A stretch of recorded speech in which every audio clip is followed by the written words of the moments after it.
स्वागत आहे आपल्या मराठी यूट्यूब चॅनलमध्ये।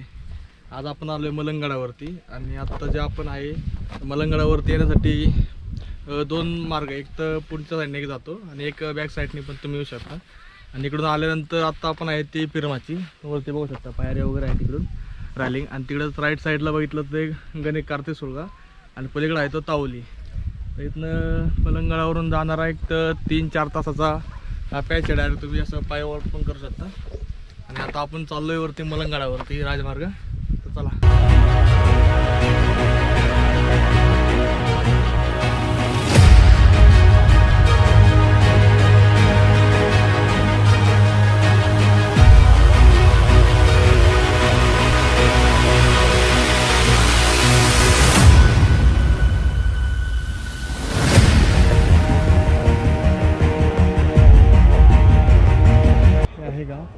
गावात आल्यानंतर सरळ लेफ्टने मारून आल्यानंतर मेन दर्ग्याचा रस्ता लागतो मध्ये, दर्ग्याचा रस्ता पहिलाच राईट टर्न टाकला की सरळ हे पाऊलवाट दिसते आपल्याला, ह्या पाऊलवाटेने आपण सरळ वरती गडावर जाऊ शकतो।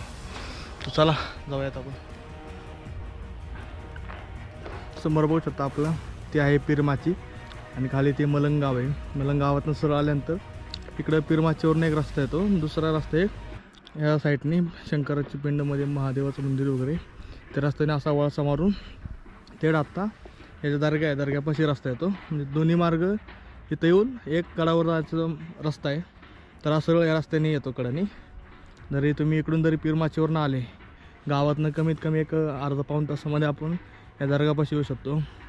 आणि तिकडून जर आलं सरळ हा मार्ग डायरेक्ट सरळ गोल फिरून इथं येतो, कमीत कमी एक 1.5 तासाचा अंतर इकडून, आणि इकडून तुम्ही 1 तासामध्ये येऊ शकता डायरेक्ट। आणि इथून आल्यानंतर दर्ग्यापासून आतमध्ये रस्ता, तर रस्त्याने कडेकडेने असं येऊन तुम्ही या रस्त्याने डायरेक्ट वरती येऊ शकता।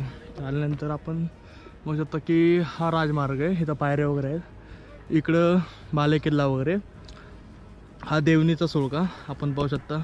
देवणी सुळक्यानंतर ही माची वगैरे सगळं, इथं बुरुज पण आहे, एक बुरुज वगैरे, ही माची बघू शकता। तर चला, तर आपल्याला टॉप करायचं आहे, आधीच ऑलरेडी उशीर झाला आहे, तर आपण टॉपला जाऊ शकतो। या रस्त्याने सरळ आल्यानंतर रस्ता सरळ इकडे एक गुहा आहे, या गुहेकडे एक रस्ता होतो, दुसरा होतो तो बालेकिल्ल्याकडे, बालेकिल्ला आहे इकडं, आणि आहे माची, म्हणजे राजमार्गातनं सरळ आपल्याला त्या बालेकिल्ल्यापर्यंत जायचं टॉपला।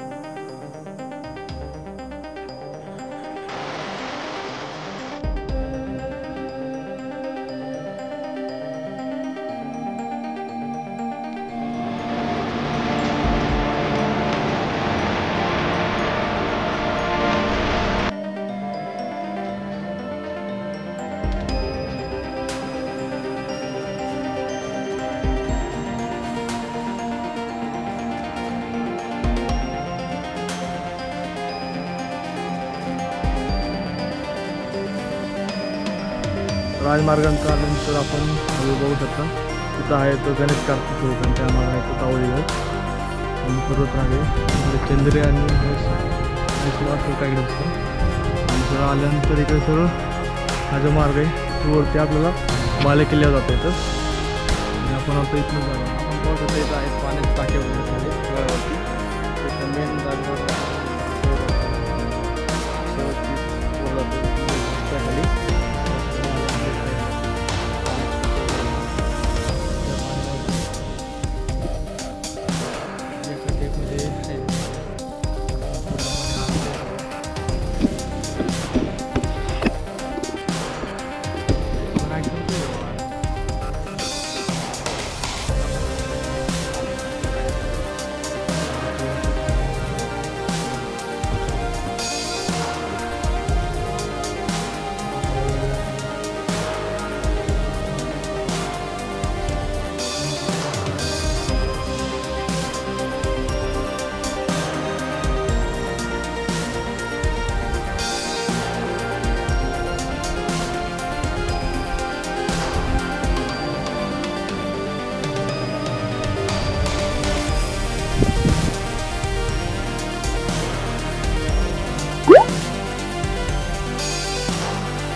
खाली आल्यानंतर प्रॉपर सेफ्टी वगैरे असेल तर आपण वरती जाऊ शकतो. अभ्यास वगैरे करत असेल आणि इथला जो पॅच आहे एकदम अवघड असल्यामुळे मला प्रॉपर सेफ्टी पाहिजे.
एकदाच एवढं सगळं मेहनत घेऊन आपण आता गडाच्या टॉपवरती आलेलो आहोत. गडाचा जो बालेकिल्ला आहे मलंगडावरील तिथं आपण पोचलो आहे आणि लेफ्ट साईडला आपल्याला ही वास्तू गडावरील एक वास्तू मोठी पाहायला भेटते. ते नेमकं काय असेल, वाडा असेल काय असेल ते आपण पाहूयात नंतर जाताना, की आतलं स्ट्रक्चर वगैरे काय असेल. तर समोर एक पाण्याचे वगैरे टाके दिसतात आपल्याला आणि वाचनामध्ये आपल्या आलं की गडावर एकूण 7 पाण्याचे टाके आहेत. तर चला पाहूयात आपण हे पाण्याचे टाके. पाणी तर जरा शुद्ध दिसते, बघू आता पिण्यायोग्य आहे की नाही. समोरनं आल्यानंतर आपल्याला हेच 7 पाण्याचे टाके आपल्याला पाहायला भेटले. आणि तरी पहिले 3-4 टाक्यामधलं पाणी आहे तर हे जास्त गढूळ आहे. गढूळ असलं कारण वर्षानुवर्षामधला गाळ काढला नाही, त्यामुळं पाणी जरा गढूळ आहे. तर शेवटचं जे टाके 7 नंबरचं त्या टाक्यामधलं पाणी एकदम शुद्ध होतं आणि आपण त्याचा वापर पिण्यासाठी करू शकतो. जर आपण कधी आलोच गडावरती तर आपण 7 नंबरच्या पाण्याच्या टाक्यातलं पाणी पिण्यासाठी वापरू शकता.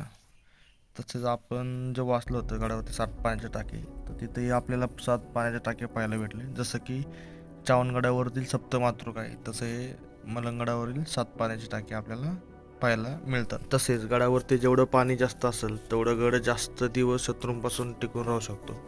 महाराजांनी आज्ञापत्रामध्ये पण लिहिलं आहे की जेवढं शत्रूंपासून जर गडात संरक्षण करत असेल तेवढा मुबलक पाण्यासाठा गडावरती उपलब्ध असणं गरजेचं आहे. त्याचप्रमाणे या टाक्यांमधून निघालेले दगड गडाच्या बांधणीसाठी किंवा गडावर वास्तू आपण बघू शकतो. मग त्यामध्ये सदर असेल किंवा काही घरं असतील किंवा मग साईडला असलेली तटबंदी असेल त्यासाठी वापरला जाणारा सर्व दगड या टाक्यांमधनं काढला जात असे. मग अशी वरती आल्यानंतर आपण जी वास्तू पाहिली ती तर ती येथे वास्तू आहे. तर आतील स्ट्रक्चर वगैरे आपण पाहू शकतो की समोरच्या साईडला एक दरवाजा आहे. दरवाजाच्या दोन्ही साईडला वरती खिडक्या पाहायला भेटतात आणि प्रत्येक भिंतीमध्ये मध्ये खाचा दिसतोय की त्यामध्ये त्या काळी काम वगैरे लावत असतील किंवा वरती छप्पर वगैरे जे असेल त्यासाठी त्याचा वापर वगैरे केला जात असावा. वातावरण एकदम स्पष्ट असल्यामुळं आपल्याला साईडचा नजारा एकदम मस्त दिसतोय. तसेच राईट साईडला आपण पाहू शकतो की आपल्याला समोरच गणेश कार्तिक सुळका आणि त्या मागे असलेला तावलीगड आपल्याला स्पष्टपणे पाहायला मिळतोय. अशा प्रकारे आपला गड संपूर्णपणे पाहून झालेला आहे आणि आता दुपारचे 2 वाजत आलेत आणि आता उतरायला सुरुवात केली आपण. आणि जो नळीचे पॅच होता तर तिथं आपण आलो आहे आता आणि पुढं गर्दी पण आहे.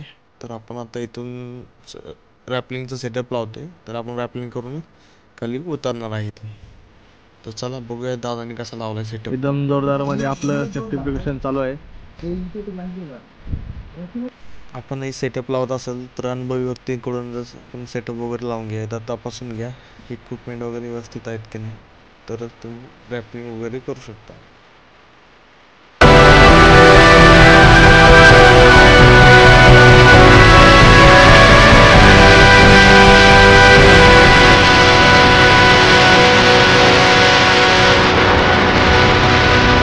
छत्रपती शिवाजी महाराज की जय.